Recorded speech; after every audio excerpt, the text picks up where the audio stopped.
Yeah, welcome to Small Stop Loss Talk.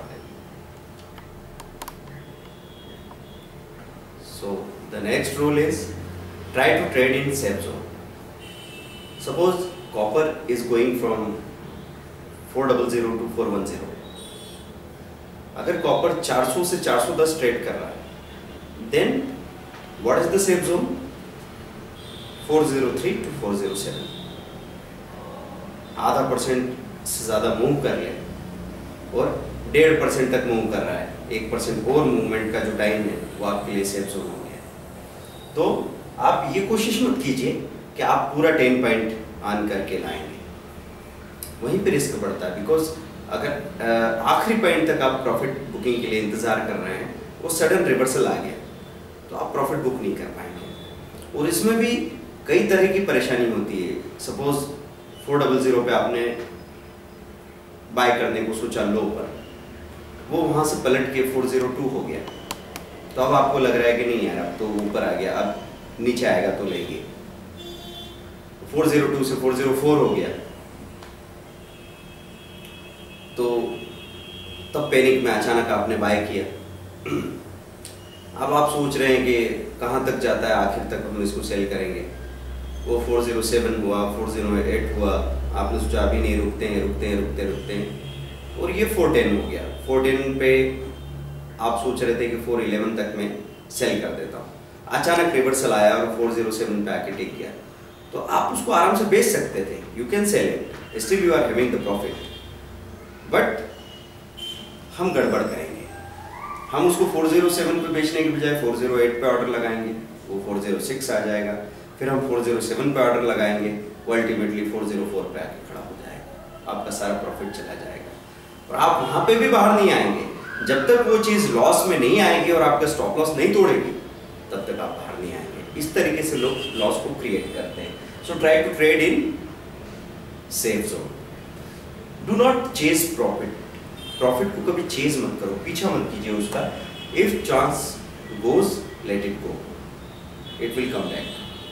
अगर कोई मौका चला गया, उसको जाने दो।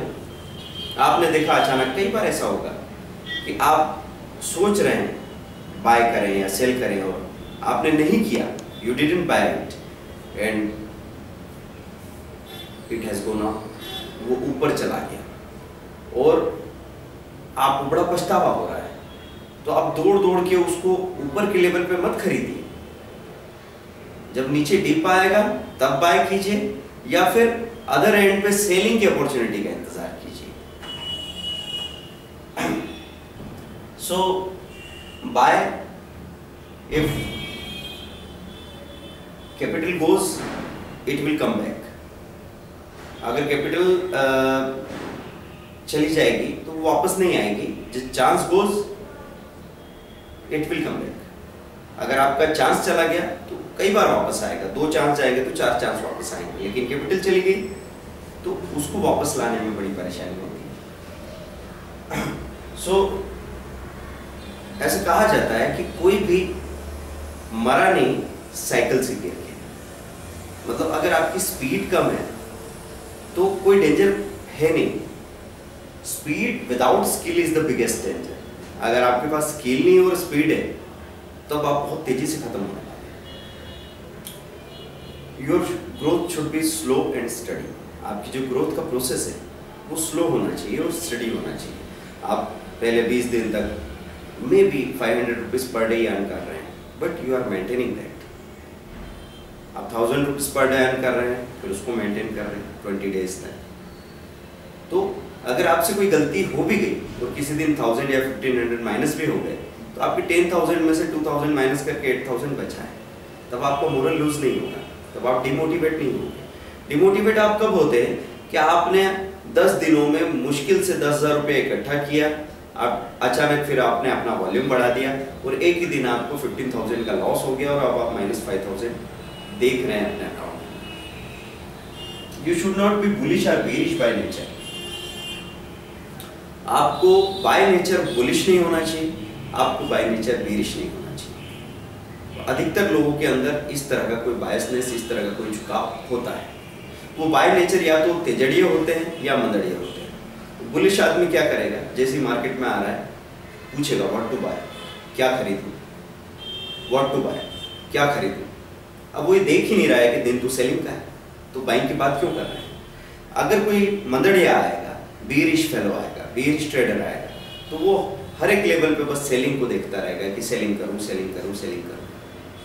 और दोनों तरह के लोगों को खतरा है कि बीरिश बुलिश आदमी 2 दिन कमाएगा तो अगले 2-3 दिन के लिए सेलिंग वाले मार्केट में फंस जाएगा। बेरिश आदमी 2 दिन कमाएगा तो अगले 2 दिन कमाएगा। अल्टीमेटली माइनस में क्यों रहेंगे, क्योंकि हम कमाते तो एक लिमिट में हैं, लेकिन गंवाते हैं तो वो हमेशा ज़्यादा होता है। Reduce your reaction time. Trading में आपका रिएक्शन टाइम सबसे ज़्यादा इंपॉर्टेंट है कि आपको कोई भी चीज़ देख के और बाइंग या सेलिंग का डिसीजन लेके और एक्चुअल बाइंग सेलिंग करने में कितना टाइम लगता है। क्योंकि किसी तरह की ट्रेनिंग क्लासेस में अगर रिएक्शन टाइम किसी का नापा जाता है तो ऊपर से कागज़ गिराया है तो आप उसको कहाँ कैच कर लेते हैं। आपका दिमाग, आपकी बॉडी, आपका माइंड, आपके सेंटिमेंट्स सबको एक्यूमुलेट करके कब आप डिसीजन ले पाते हैं। अगर आपका रिएक्शन टाइम ज़्यादा है तो गलती क्या होगी, अचानक से नेचुरल गैस में उछाला है 223 से एकदम उसने चलना शुरू किया, आप उसको लेने को सोच रहे थे और जब तक आप बाय करने गए वो 225 हो गया। फाइनली 225.5 पे आपकी बाइंग हुई और जैसे आपकी बाइंग हुई वैसे वहाँ से एक प्रॉफिट बुकिंग आ गई। तो अब वो 224 पे आके खड़ा हो गया है, आप 2-3 घंटे तक इंतजार कर रहे हैं, उसके बाद वो आपके रेट पे आ रहा है। प्रॉफिट की तो आप बात ही नहीं कर रहे हैं, जैसे ही रेट पे आया बेच के निकल गए। ये सब गड़बड़ हुई रिएक्शन टाइम की वजह से। अगर आप उसको 223.5 पे या 224 पे एंटर कर पाते तो जहां पे आप एंटर कर रहे थे, जहां आपने बाइंग की, वहां तो आप निकल रहे होते, आपने प्रॉफिट बुक किया होता। तो अपना रिएक्शन टाइम घटाइए, और ये रिएक्शन टाइम घटेगा स्टडी की वजह से। अगर आप में स्टडी है तो आपको पहले से पता है कि मुझे डिसीजन लेना ही है, आपकी ढुलमुल स्थितियां नहीं होगी, हौच पौच या कंफ्यूजन वाली स्टेट नहीं होगी।